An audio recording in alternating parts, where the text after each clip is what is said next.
સમાચાર બનાસકાંઠાથી મળી રહ્યા છે કે જ્યાં જિલ્લા વિભાજનના વિરોધનો મામલો દિયોદરમાં ચાલતા ધરણા હાલ પૂરતા સમેટાઈ ગયા છે। ઓગળ જિલ્લાની માંગ સાથે ધરણા છે ચાલતા હતા। 18 દિવસથી દિયોદરમાં વિરોધ કરવામાં આવી રહ્યો હતો।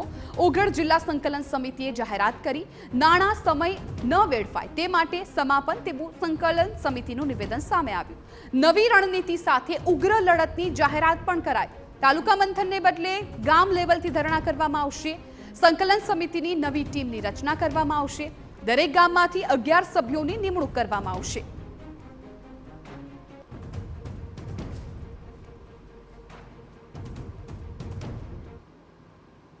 ઓગળ જિલ્લા સંકલન સમિતિની અમારી મીટિંગ મળી અને અમે એમાં એવું નક્કી કર્યું કે જે બહાર ગામથી લોકોને અહીંયા ધરણા પ્રદર્શનમાં આવવું પડે છે એના બદલે આપણે આ જે ધરણા પ્રદર્શનનો કાર્યક્રમ છે એ ગામે ગામ લઈ જઈએ અને ટૂંક સમયમાં જ એના માટે અમે દિયોદર તાલુકાના તમામ ગામડાઓમાં ધરણા પ્રદર્શનનો કાર્યક્રમ શરૂ કરીશું।